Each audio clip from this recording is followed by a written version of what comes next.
Do you think you can play games with me? That's what Brad shouted across the cafeteria, fist clenched, eyes locked on me like he'd already decided how the story would end. I remember that moment every kid turned to look, their faces hungry for drama. And I just sat there, soup soaking into my jeans, heart hammering so loud, I thought the whole room could hear it. But I looked right back at him and said, "I'm not playing, Brad." My voice didn't shake. I don't know how I managed that. Maybe I was too tired to be scared. Maybe I'd been through too much in too many schools already. He laughed big and showy, the kind that says I own this place, and his friends leaned in for the show. But I stood up, even though the soup made my legs feel cold and heavy, and looked Brad dead in the eye. "I was just hoping you wouldn't force me to show who I really am." For a second, you could hear the heat vent clicking. It got so quiet. Someone whispered, "Is she crazy?" But I didn't flinch. "You'll find out soon enough," I said. "And when you do, you'll wish you never asked." Brad's smile slipped, just a little maybe, only I noticed, and suddenly the whole cafeteria felt like a fuse about to catch fire. That's how everything changed at Lincoln High.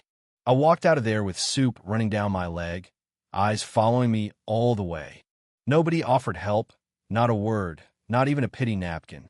That's what it's like when you're the new girl in a small town, different, invisible until you become a target. I locked myself in the bathroom, stared at my reflection-red eyes, messy hair, soup stains like a badge I never wanted. I promised Mom I wouldn't fight, but looking at myself in that cracked mirror, I knew something had to give. Then Jessica, the queen bee herself, knocked on the door. "You okay?" Her tone was more curious than kind, like she was sizing me up for a story to tell at lunch. "Why not just do what Brad wants?" she said. "He can make your life hell if you don't." "Maybe you picked the wrong girl this time," I said, voice low. Jessica's eyes flicker, maybe fear, maybe respect, maybe just shock that someone would stand up at all. "I'm just saying, don't make it worse. Brad's dad owns half the town." Then she was gone, her perfume hanging in the air, her words sticking even longer. Was I making it worse? Should I back down? That night, rain battered our little house. "Mom, Dr. Harris, try to sound casual. How was your day?" I lied, "Fine," but she saw the stains, the tired eyes. "Emily, you're safe here," she said. "You can tell me anything." But I just shook my head. "I'll handle it." She pressed my hand, reminded me, you don't have to fight every battle alone. But in my gut, I knew some fights come looking for you. Lying awake, I texted my old coach in Detroit, Master Johnson. "Bullies only respect strength," he wrote, "but don't ever use your skills for revenge. Defend, don't destroy. Make your stand count, Emily." I fell asleep with those words echoing in my mind. Next morning, gray skies, heavy air, and Brad's crew waiting by the entrance. "Hey, Soup Girl," Kyle jeered, phone in hand, ready to make me viral for all the wrong reasons. "Brad blocked my path. You gonna pay up? Or do you want more?" My hands balled into fists. "No, and you need to leave me alone." Silence. A teacher walked by, saw everything, did nothing. That's how power works. He right protects the loud, not the right. I picked up my books. Brad just smiled, like a cat playing with a mouse. "Lunch." Brad made a show of knocking my tray to the floor, "Clean it up," he said. Nobody moved. I looked up at him, voice low, "Yuri, making a mistake." "Is that a threat?" He sneered. "No," I said, "it's a promise."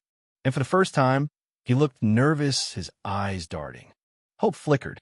But it got worse. Me name on group chats, people whispering, some hoping I'd fight back, others hoping I'd just disappear. "Jessica found me. Why not keep your head down? You're making yourself a target." "I'm not afraid of him." She shook her head. "You should be." That night, thunder crashed as I trained in my room, fists pounding into a pillow, not for revenge, just to remind myself who I was. By Friday, everything snapped. After school, parking lot, Brad cornered me, friend silent for once. "You don't listen, do you?" he hissed. "One-on-one," I said. "Right here. If you win, I'll pay. If I win, you leave me alone and apologize in front of everyone." His friends laughed. Brad shook his head. "Fine, but when you lose, don't cry." The fight was over before anyone could get their phone out. He lunged. I sidestepped, grabbed his arm, flipped him. He hit the ground, shocked. Came at me again. I pinned him, barely using what I knew. "Enough," I told him. "I don't want to hurt you." He spat. "You think this is over?"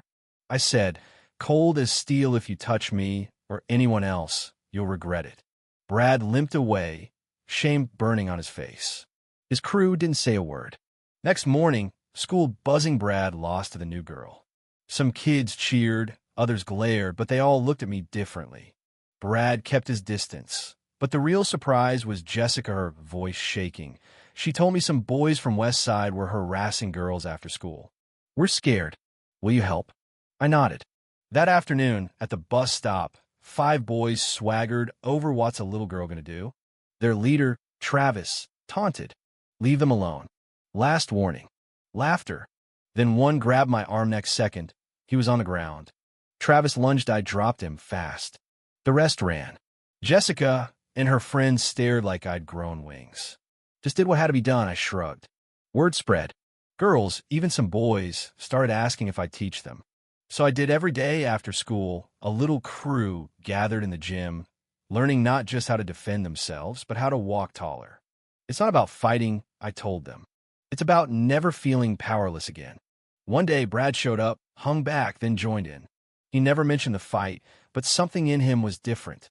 A few weeks later, bullying at Lincoln faded. Teachers noticed. Principal pulled me aside. "You started something here, Emily. The school feels different." But the story wasn't over. Travis, the West Side bully, got caught attacking a younger girl. His dad tried to blame Mesed. I provoked him. Suddenly, I was dragged into a trial, reporters on the lawn, trolls online, calling me violent. But Jessica and Brad testified. Emily protected us. I took the stand, voice steady. I didn't want to fight, but when someone threatens innocent people, you stand up. I only used enough force to stop them. Jury said not guilty. Travis went to juvie. Lincoln High changed. My self-defense class became official. Parents joined, teachers too. I walked the halls, no longer invisible. Mom hugged me one night proud. Not because I fought, but because I never stopped believing things could be better. Graduation day, sunlight pouring through the windows. I stood on stage not as the new kid, but as someone who'd made a difference. My words echoed. Strength isn't about hurting others. It's about standing up for what's right. Don't let fear define you. Brad, who once hated me, apologized in front of everyone. Emily Harris changed my life, changed this school. Applause shook the walls. But here's the thing. The real victory wasn't that I beat the bully. It was that every kid now knew they could stand up too. That courage, once you show it, spreads. And as I looked at my picture on the gym wall, strength means standing up, even if you stand alone. I realized the fight for justice, for kindness, it never really ends. So what would you do? Would you stand up, even if the whole world told you to stay down? Or would you look away? Let me know in the comments, because sometimes the smallest act of courage changes everything. And if this story moved you, share it. Let's make sure no voice gets silenced. Not here, not anywhere.